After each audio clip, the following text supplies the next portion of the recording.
The story you're about to hear is a compilation of documented true facts about historical characters, events, or locations.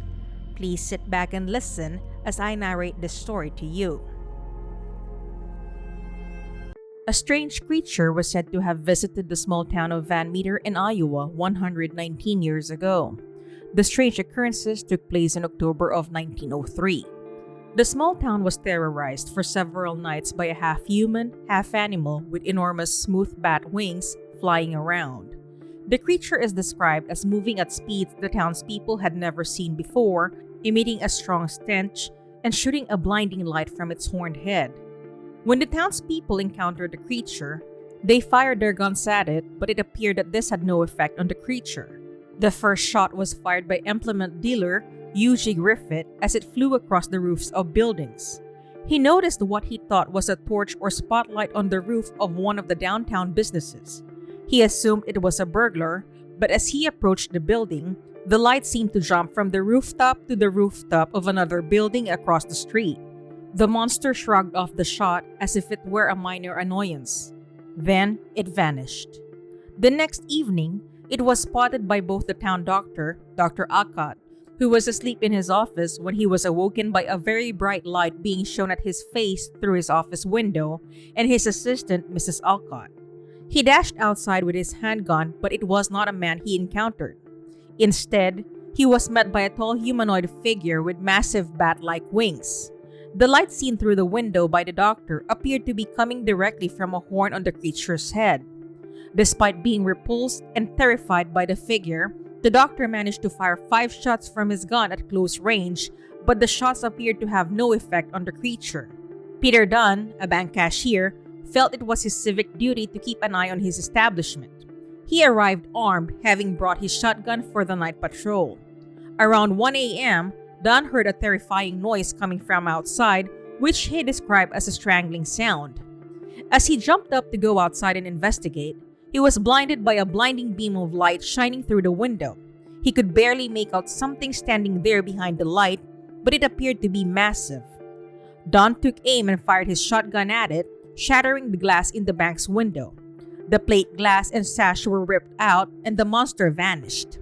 He ran into his office, barricaded the doors and windows, and remained there in terror until the next morning. The soft earth had imprints of great 3-toed feet the next morning. They had plaster casts made of them. The monster confronted O.V. White, the owner of the town's hardware store, on the third night. He had been sleeping when he was startled awake by what sounded like metallic rasping outside his window. He took his gun and crept cautiously up to the window. He was on his property's second floor. He noticed the monster perched on the telephone line wire when he looked out the window quickly. He carefully lined up his shot and took it calmly. Mr. White was well known for his shooting prowess. He knew he wouldn't miss the shot, but it only seemed to rouse the monster rather than harm it. In fact, it appeared that Mr. White suffered the most as a result, as he later claimed that when he shot at the monster, a terrible odor filled his room and overpowered him, rendering him unconscious. The gunshot awoke his next-door neighbor, Sidney Gregg, who had been sleeping in his nearby store. He dashed outside to see what was up, and he watched in horror as the enormous monster appeared to be hanging by its beak from the telephone wire. Then it began to descend from its perch, and when it reached the pavement, it stood upright. Mr. Gregg estimated it to be at least 8 feet tall. He claimed that it had an extremely bright light coming from its forehead. According to Mr. Gregg, the monster moved almost kangaroo-like, leaping, and it had enormous wings, and it vanished in a flash, faster than he could have followed, not that he wanted to. Even the local high school teacher thought it was some sort of antediluvian monster when he saw it. The next night, shortly after midnight, Mr. Platt and several others reported hearing horrifying noises coming from the direction of the coal mine just outside of town. The townspeople described the noises vividly, and they compared it to the sound of the devil at work. The monster was seen by one person, but this time, he was accompanied by another, smaller monster. According to the witness, they emerged from the mine pit entrance together. Mr. Platt gathered a large vigilante group of men, all intent on apprehending and killing the 2 monsters. They intended to stake out the coal mine entrance in order to apprehend them when they returned.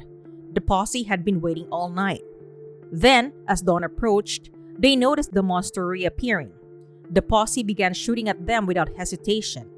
Despite striking the monster several times, it appeared that their bullets had no effect. The same horrible odor that had rendered Mr. White unconscious filled the air, making it difficult for the man to breathe, while the monster simply walked back into the mine pit and disappeared inside the tunnel, slowly and calmly. The man sealed up the mine entrance that morning, determined to keep the monsters underground and prevent them from ever escaping. Since then, the mine has been closed. However, this incredible story has survived and been retold for several generations. The Flatwoods Monster, also known as the Braxton County Monster, Braxxie by the locals, or Frametown Monster, is a cryptid that has been seen in the forests of Flatwoods and Frametown, West Virginia. It is thought to be of extraterrestrial origin. The entity was initially described as 10 feet tall and 4 feet wide. Rather than an organic being, it appeared to be a robotic suit or spacecraft. Behind a red round head was a cowl in the shape of an ace of spades. 2 eyes described as portholes, glowing green-orange and the size of a $50, were set in the head. The body was a metallic armor structure with thick vertical pipes running through it. There are differences in the actual color of the armor, with some claiming it is black and others claiming it is green. The presence of arms is a similar issue. Most people believe the monster was armless, but others believe it had small, toy-like arms. The Frametown Monster, thought to be the same as the Flatwoods Monster, wore similar pipelined metallic armor from the waist down. However, from the waist up, the other is a reptilian humanoid. On September 12, 1952 at 7:15 p.m., 2 brothers, Edward and Fred May, and their friend Tommy Heyer, reported seeing a bright object cross the sky and land on the property of local farmer G. Bailey Fisher. The boys went to Kathleen May's house and told her story.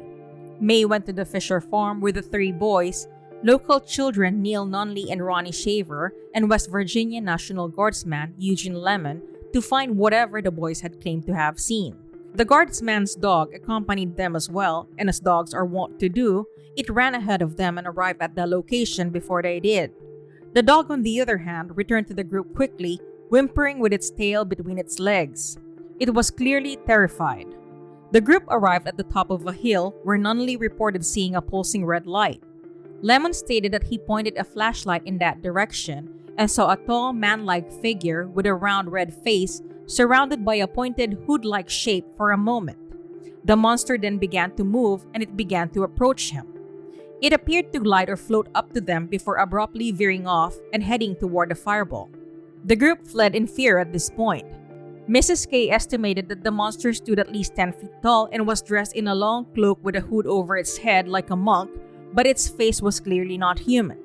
The monster's face was described as round, with blood-red eyes that bulged out and glowed with an orange hue.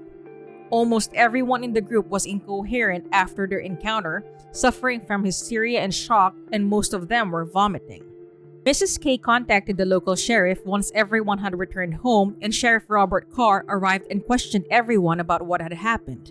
The sheriff then went to the scene of the incident, accompanied by the National Guardsman Eugene, to conduct his own investigation. The foul odor lingered in the air, but there was no sign of the monster, nor of any craft or fire.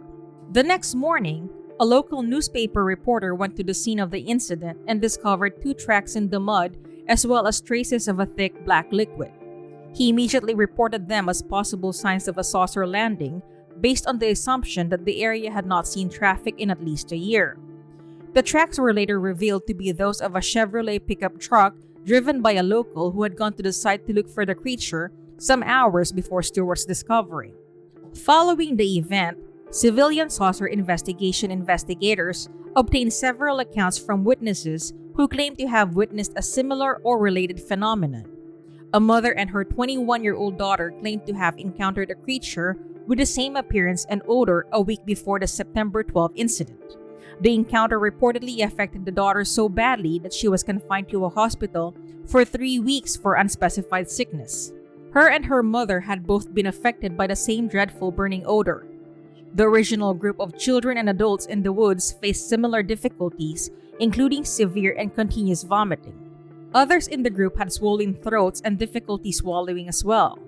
They also obtained a statement from the mother of a local farmer who stated that her house had been violently shaken and her radio had gone out for 45 minutes around the time of the crash, as well as a report from the director of the local Board of Education who claimed to have seen a flying saucer take off at 6:30 a.m. on September 13th, the morning after the creature was sighted. Hey everyone! I just wanted to express how grateful I am that you took time out of your day to listen to my narration. This is Nikki of Twysted Mind, and I'd like to wish you a wonderful rest of your day. Salamat!